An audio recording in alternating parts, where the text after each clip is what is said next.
After claiming he accidentally shot and killed his girlfriend because he mistook her for a burglar. It happened in the couple's apartment early Monday morning. Pasadena police say 22-year-old Bobby Wolfe called them at 3:30 in the morning after the shooting. He told police he woke up after hearing noises in his bathroom and called out to the person, then fired 7 shots through the door, hitting his girlfriend 6 times. Investigators say they don't believe Wolfe couldn't see who he was shooting. This NFL star player fired 6 fatal shots at the mother of his child and claimed he thought she was an intruder. 6 shots in his own home? By mistake? At 3:27 a.m. in a Pasadena apartment, gunshots woke up the neighbors. When police came, they found 23-year-old Chrisheena Lee dead in the bathroom. She had been shot 6 times.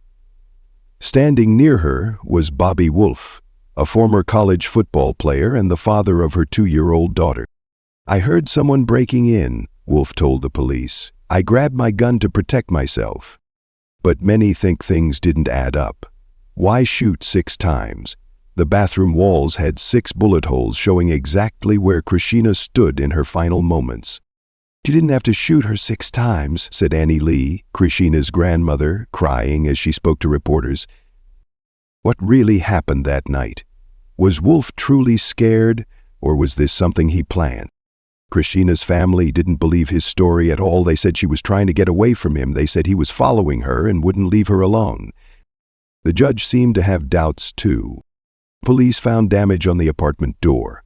But was it new damage from someone trying to break in that night, or was it old damage that had nothing to do with what happened? Have you ever thought about how someone could mistake their partner for a burglar? Or do you think people make up these stories to hide what really happened? Tell me what you think in the comments below. But first, let me tell you how it all began. Before the gunshots. Before Wolfe claimed he made a mistake. What happened in the months before that night tells us a lot about this case. This is Crazy Dark Files. We have more crazy cases to bring to light. Subscribe to our channel and turn on the notification bell so you never miss an exposed case. Your support lends more voice to the deceased. Chrisheena Lee was just 23 years old when her life ended in that Pasadena bathroom. But who was she beyond the headlines and police reports? Born and raised in Texas, Chrisheena was known by her family as a loving and devoted young woman. Her grandmother Annie Lee described her as a beautiful black woman who had dreams and plans for her future. She wasn't just another statistic. She was a daughter, a granddaughter, a friend, and most importantly, a mother.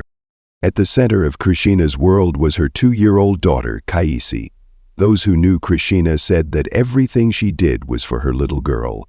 Photos shared by the family show Chrisheena holding Kaisi, both with bright smiles that matched their bright futures that would be torn apart on that July morning. The bond between mother and daughter was clear to anyone who saw them together. Chrisheena worked hard to give her daughter the best life possible, even as she faced her own struggles. Family was everything to Chrisheena. She kept close ties with her relatives, especially her grandmother Annie, who would become a fierce advocate for justice after her death. The Lee family was tight-knit, supporting each other through life's ups and downs. Now, they would need to support each other through the worst pain imaginable, and fight for custody of the little girl left behind. Like many young mothers, Chrisheena had hopes and dreams. She wanted to build a stable life for herself and Kaisi. She wanted to watch her daughter grow up, go to school, make friends, and have all the chances in life that every child deserves. These simple dreams were cut short in seconds. "We're going to have to tell her that her mom was a beautiful black woman. She loved her," Annie Lee said, thinking about how they would explain to Kaisi what happened to her mother when she was old enough to ask. But Chrisheena's story wasn't all happy moments. According to her family, there were warning signs in her relationship with Bobby Wolfe that now seem like red flags they wish they had acted on sooner. "She's been getting away from him. She's been telling the family he's stalking her," Chrisheena's cousin Tasha McCoy told reporters. "He just wouldn't leave her alone." These weren't just passing comments. Chrisheena had been actively trying to distance herself from Wolfe in the weeks before her death. She had shared her fears with family members, telling them about behavior that made her feel unsafe. The family now believes these attempts to break free from the relationship may have led to the deadly confrontation. They see a pattern that is all too common in cases of domestic violence, a pattern of control, fear, and ultimately deadly violence when that control is threatened. Bobby Wolfe wasn't a nobody in Houston. Before he became known for the shooting of Chrisheena Lee, he had made a name for himself on the football field. At Madison High School, Wolfe stood out as a star player. His talent and hard work earned him a spot on the University of Arizona football team, a dream for many young athletes. Football wasn't just a game for Wolfe, it was his ticket to something bigger. College sports opened doors that might have stayed closed for a young man from his neighborhood. Coaches saw his potential, fans cheered his name, local news covered his games. He had the kind of future many young men dream about. Athletic success that could lead to professional opportunities. But somewhere along the way, things changed. By the time of the shooting, Wolfe was no longer playing football. The promising career that had defined his identity for so long had faded away. Court records from after his arrest show that he was unemployed at the time of Chrisheena's death. Wolfe's personal life was complicated. By age 23, he already had multiple children who depended on him financially. Kaisi, his 2-year-old daughter with Chrisheena, was just one of his children. This money pressure without a steady job created stress. How do you support multiple children without work? How do you live up to the responsibilities of being a father when your main career path has ended? These questions likely weighed on Wolfe in the months before the shooting. Earlier, Wolfe had managed to avoid serious trouble with the law. His lawyer made a point of telling the court that he had no prior serious crimes or history of violence. This clean record would normally help him in court. However, he wasn't completely unknown to police. At the time of his arrest for Chrisheena's death, Wolfe was already being held for another matter, though for much smaller offenses. He had failed to show up to court for speeding and driving without a license back in May 2021. These minor traffic tickets hardly suggested a violent criminal, but they did show a pattern of not following rules or meeting legal obligations. Small as they were, these problems hinted at a person who either couldn't or wouldn't fulfill his responsibilities to the law. This background, a fallen sports star without a job with children to support and minor legal troubles, forms the picture of Bobby Wolfe before that fatal night. A man whose early promise had given way to adult struggles. A man who, according to Chrisheena's family, couldn't accept that she wanted to end their relationship. Nothing in his past suggested he would one day shoot the mother of his child 6 times. But as many who work with crime know, domestic violence often comes from people with no prior history of violent crime, making it all the more difficult to spot and stop before it's too late. Bobby Wolfe and Chrisheena Lee's relationship began, like many others, with promise and hope. While the exact details of how they met remain private, we know they were both young when they came together. Their connection quickly grew serious, and soon they were expecting a child together. When their daughter Kaisi was born, they seemed to have everything to look forward to, a young family with their whole lives ahead of them. Friends described the early days of their relationship as normal. They faced the usual challenges of young parents, balancing responsibilities, managing finances, and adjusting to life with a baby. For a while they appeared to make it work. Photos show them smiling together with their daughter, looking like any other happy family. But behind those smiling photos, cracks were forming. According to Chrisheena's family, the relationship had taken a dark turn in the months before her death. What started as normal couple problems had grown into something more concerning. "She's been getting away from him," Chrisheena's cousin Tasha McCoy told reporters after the shooting. This wasn't just a casual comment, it was a revelation about Chrisheena's state of mind in her final months. She wasn't just unhappy in the relationship, she was actively trying to end it. The family's claims went beyond a simple breakup. They described behavior that crossed into dangerous territory. "She's been telling the family he's stalking her," Tasha continued. "He just wouldn't leave her alone." These words paint a picture of a young woman trying to move on with her life while facing resistance from her ex-partner. According to her family, Christina had made it clear to Wolfe that she wanted to end their romantic relationship, but he allegedly refused to accept this decision. The stalking behavior described by the family took various forms. They claim Wolfe would show up at places where Christina was, call her repeatedly, and refuse to give her the space she requested. This pattern of unwanted contact left Christina feeling unsafe and on edge. Her attempts to distance herself from Wolfe weren't secret or sudden. Family members say she had been open about her desire to break free from the relationship. She had shared her concerns with those closest to her, creating a record of her fears that would later become important evidence of the troubled nature of their relationship. Despite the growing tension between them, Christina and Wolfe remained connected through their daughter. Chrissy, just 2 years old at the time of her mother's death, was the innocent center of their increasingly complicated relationship. Like many separated parents, they had to find ways to co-parent despite their personal conflicts. The custody arrangements for Chrissy before Christina's death aren't fully clear from public records. What we do know is that both parents were active in their daughter's life. At the time of the shooting, Chrissy wasn't at the apartment. She was staying with another relative, a decision that likely saved her from witnessing the tragedy or potentially being harmed herself. After Christina's death, custody of Chrissy became a bitter point of conflict between the two families. Court records show that a judge named Annie Lee, Christina's grandmother, as the person who should determine where Chrissy would live. But enforcing this order proved difficult. Eric, the Lee family says they've spent thousands of dollars on lawyers, done all they know to do. But for months now, they say little Casey has been with the suspect's family.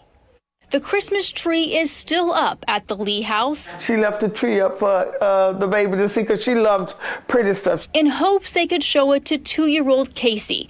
But Annie Lee says July 12th of last year, the day ABC 13 interviewed her about the shooting death of her granddaughter, Chrisheena Lee, is the last day she saw her great-granddaughter in person. I didn't know it was going to be this hard. I didn't think they were going to run with the baby like that. Last fall, this court order was filed. In the order, the judge named Annie as the person who can determine where Casey lives. Annie says they've called the Wolfe family, tried to serve them the court order, but they say they move around often. She says they've tried to get help from CPS and law enforcement, but so far nothing has worked to get 2-year-old Casey back to them. Everywhere we go to, no one's helping. We spoke to family law attorney Todd Frankfurt, who is not involved in the case, about the situation. He says since they haven't been able to serve the suspect's family through civil court, their only other option is to try again to get police to enforce the order under parental kidnapping laws, something the family says they have not been able to get police to do. I didn't know it was going to be this hard. I didn't think they were going to run with the baby like that, Annie Lee told reporters months after the shooting. The baby has been in my life and my family's life ever since she was born. According to Annie, the Wolfe family had taken Chrissy and was avoiding service of the court order by moving around and changing phone numbers. Despite having legal custody rights, the Lee family struggled to get authorities to help them enforce the court's decision. This custody battle added another layer of pain to an already tragic situation. Not only had Chrissy lost her mother, but she was now caught in a tug-of-war between two grieving families, one mourning a daughter lost to violence, the other supporting a son facing serious criminal charges. The relationship that had once held such promise had not only ended in death, but continued to cause pain and conflict for everyone connected to it, especially the innocent child caught in the middle. In the early morning hours of July 12, while most of Pasadena, Texas slept peacefully, the quiet apartment complex at 4029 Burke Road near Fairmont became the scene of a tragedy that would forever change multiple lives. It was approximately 3:30 a.m., a time when the world is still, when most people are deep in sleep. Inside one of the apartments, something happened that would later be disputed by two very different accounts. Bobby Wolfe told police that he was awakened by sounds at his door. In the darkness of the early morning, he claimed to have heard what he believed was someone trying to break into the apartment. Fearing for his safety, he grabbed his gun, a decision that would prove fatal. According to Wolfe's statement to investigators, he heard noises that convinced him an intruder was attempting to enter his home. The apartment door showed damage which Wolfe pointed to as evidence of the attempted break-in. In those tense moments, with adrenaline pumping and fear guiding his actions, Wolfe said he prepared to defend himself against whoever was coming through that door. What happened next is where Wolfe's story and the physical evidence begin to diverge in troubling ways. Wolfe fired his weapon not once or twice, but at least 7 times. 6 of those bullets found their target, striking Chrisheena Lee. The shots were fired while she was in the bathroom of the apartment, not at the front door where Wolfe claimed to have heard the break-in attempt. By the time Pasadena police arrived at the scene shortly before 3:30 a.m., Christina was already dead. Her body lay in the bathroom, struck by multiple bullets. Wolfe remained at the apartment and did not flee the scene, a fact his defenders would later point to as evidence of his cooperation and lack of criminal intent. When officers entered the apartment, they found a scene that raised immediate questions. The bathroom walls were riddled with bullet holes, 6 distinct marks showing the path of the bullets that had ended Chrisheena's life. The location of these bullet holes, all concentrated in the bathroom rather than near the entry door, would become a critical point of contention. The police noted the damage to the apartment door that Wolfe had mentioned, but Surgeon Granados was careful to point out that it was unclear if the damage was old or new. This uncertainty about when the door had been damaged would become another key element in evaluating Wolfe's claim of an attempted break-in. As investigators processed the scene, they recovered Wolfe's weapon. The gun that had fired the fatal shots was legally owned, adding another layer to the complex question of whether this was truly a case of self-defense gone tragically wrong or something more deliberate. Wolfe stayed at the scene and, according to police, cooperated with investigators. He didn't try to run or hide what had happened. He maintained his story that he had heard someone trying to break in and had fired his weapon in what he believed was self-defense. But as the sun rose over Pasadena that morning, Chrisheena's family received the devastating news of her death. Their grief quickly turned to disbelief and anger when they heard Wolfe's explanation. "Unbelievable," was all Chrisheena's mother could say when reporters asked for her reaction to Wolfe's claim that he had mistaken her daughter for an intruder. Other family members were more vocal in their rejection of Wolfe's account. "She's been getting away from him. She's been telling the family he's stalking her," Chrisheena's cousin Tasha McCoy told reporters. "He just wouldn't leave her alone."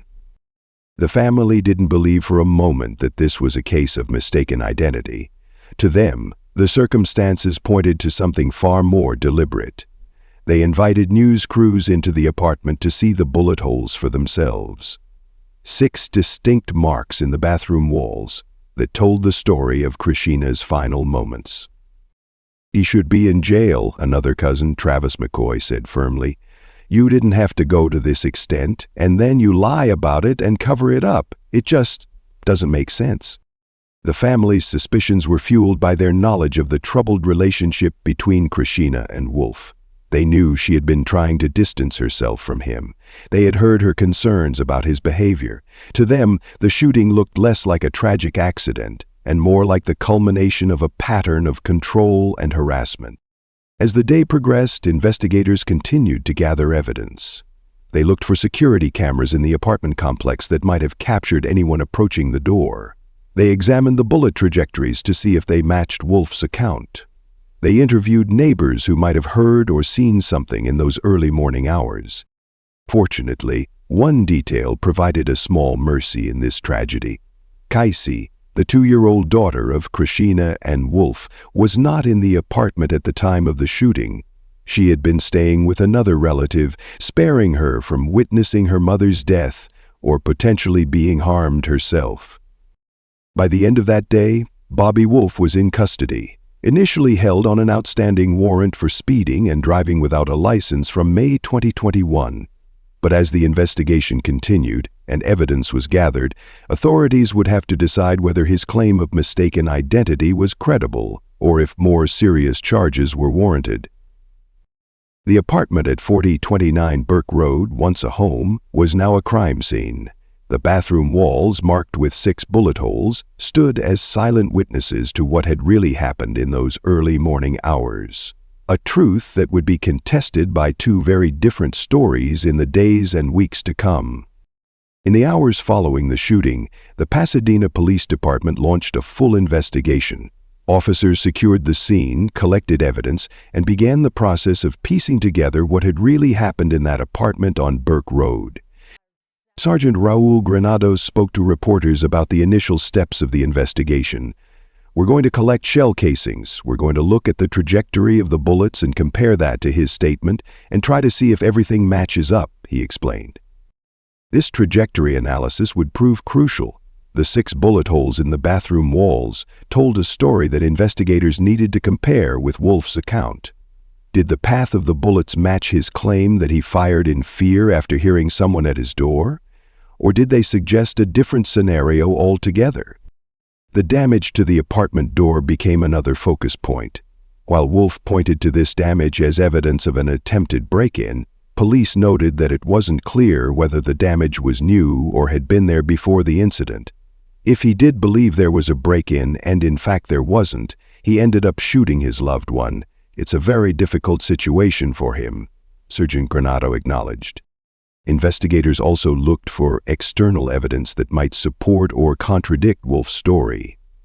If there was an intruder, obviously we want to find maybe doorbell cameras, maybe cameras at the apartment complex, to see if we are going to have to look for a suspect out there or what happened at the door that startled him enough to get his weapon out and start shooting, Granados said. Throughout the initial investigation, Bobby Wolfe remained at the scene and cooperated with authorities. He didn't try to flee or hide what had happened. He answered questions and maintained his story that he had mistaken Christina for an intruder. This cooperation would later be noted by his defense as evidence of his lack of criminal intent. As the investigation progressed, prosecutors faced a critical decision. What charges should Wolfe face? The options ranged from murder, which would require proving intent to kill, to manslaughter, which involves recklessly causing death without necessarily intending it. Officers indicate that even though it was dark in the room, he would have had clear view of without obstructions to the bathroom area where he was shooting. The victim, 23-year-old Chrisheena Lee, died at the hospital. Wolfe is charged with manslaughter and is being held on $500,000 bond. After reviewing the evidence, authorities charged Wolfe with manslaughter rather than murder. This decision reflected their assessment that while his actions had caused Chrisheena's death, they couldn't prove beyond reasonable doubt that he had intended to kill her. This charging decision disappointed Chrisheena's family, who believed the evidence pointed to a deliberate act rather than a tragic mistake. "I want the charges upgraded. The murder, life sentence, yes I do," Annie Lee, Chrisheena's grandmother, told reporters. The case then moved to the court system, where a judge made a decision that suggested she saw Wolfe as a potential threat. Despite prosecutors asking for a $75,000 bond, the judge set bail at $500,000, more than 6 times the requested amount. Judge Thomas explained that this high bail was in the best interest of public safety, indicating concerns about what might happen if Wolfe were released. This decision came despite Wolfe's public defender pointing out that he had no prior felony convictions or documented history of violence. The high bail amount meant that Wolfe would remain in the Harris County Jail while awaiting trial. From behind bars, he would face not only the criminal charges, but also a custody battle over his daughter Kaisei. As news of the case spread through the community, it sparked conversations about domestic violence, self-defense claims, and the justice system. Many who followed the case found themselves divided on what really happened that night. Some saw a tragic accident, a man who genuinely feared for his safety and made a split-second decision that ended in heartbreak. Others saw a calculated act disguised as a mistake, the final step in a pattern of control and harassment that had been building for months. What do you think? Was this truly a mistake made in fear, or was it something more calculated? Let me know where you're watching from and share your thoughts in the comments below. Your perspective might shed light on aspects of this case that others haven't considered. The legal process for Bobby Wolfe moved quickly from arrest to formal charges of manslaughter rather than murder. This charging decision reflected prosecutors' assessment that while Wolfe's actions caused Chrisheena's death, they couldn't confidently prove he intended to kill her. In Texas law, this distinction is significant. Murder requires proving intent to cause death, while manslaughter involves recklessly causing death without necessarily intending it. The difference impacts both the trial approach and potential sentencing. What made this case unusual was the disconnect between prosecutors and the judge regarding bail. While prosecutors requested a relatively low $75,000 bail, judge set it at $500,000, citing public safety concerns. This judicial override suggested the court viewed Wolfe as potentially dangerous despite his lack of prior violent offenses. Whatever the legal outcome, no court decision can fully address the loss experienced by Chrisheena's family or the future now denied to her young daughter. On July 12, the day Chrisheena was killed, her grandmother, Annie Lee, held Kaycee in her arms while speaking to reporters about the tragedy. What Annie didn't know then was that this would be the last time she would see her great-granddaughter for months. I didn't know it was going to be this hard. I didn't think they were going to run with the baby like that. Annie later told ABC 13, "The baby has been in my life and my family's life ever since she was born." After Chrisheena's death, a judge issued a court order that named Annie Lee as the person who should determine where Kaycee would live. This legal decision should have given Annie the right to care for her great-granddaughter during this traumatic time. The court recognized the importance of maintaining Kaycee's connection to her mother's family, especially after such a devastating loss. But having a court order and enforcing it proved to be two very different matters. According to Annie, the Wolfe family took Kaycee and then became difficult to locate. "Everywhere we go to, no one is helping," Annie explained, describing her frustration with the system that was supposed to protect her rights as Kaycee's court-appointed guardian. The Lee family tried repeatedly to serve the Wolfe family with the court order, but claimed they were thwarted by the family's tactics. "They move around and change numbers often," Annie said, describing how the Wolfes seemed to be deliberately avoiding legal service of the custody documents. Desperate for help, the Lee family turned to Child Protective Services and local law enforcement. Despite showing officials the court order naming Annie as Kaycee's guardian, they reported receiving little assistance in locating the child or enforcing the judge's decision.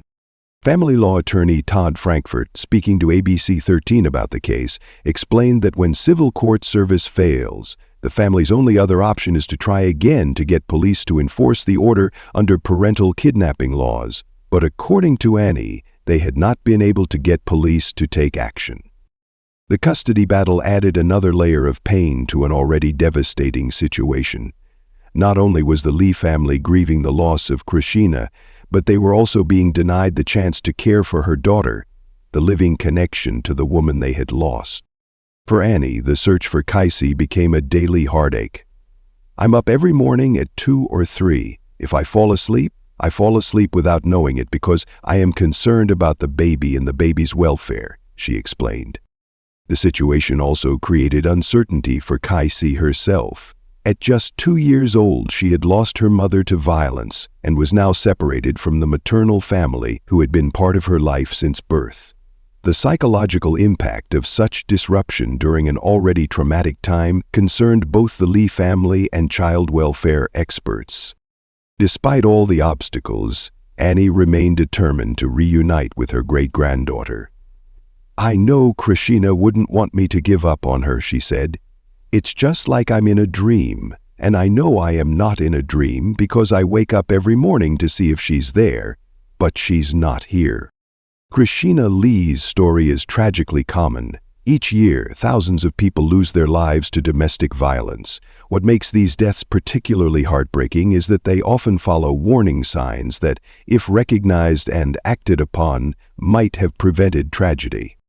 Annie Lee, Chrisheena's grandmother, delivered a powerful message after her granddaughter's death. "I want to give a message to all the women, men, boys, and girls. Domestic violence is no game. I hear about it on TV all the time, and it hit my home."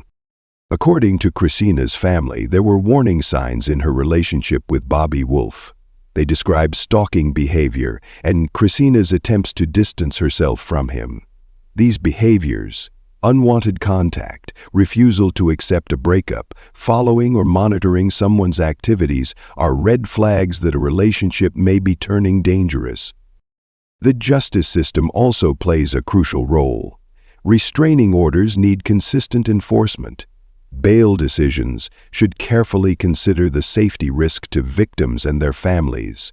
And custody arrangements must prioritize the safety and well-being of children.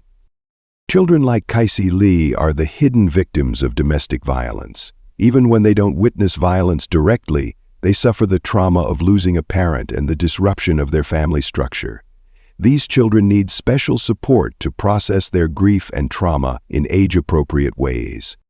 Chrisheena Lee's death reminds us that domestic violence isn't just a private family matter.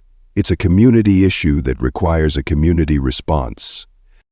Chrisheena Lee was just 23 years old when her life ended in that Pasadena apartment.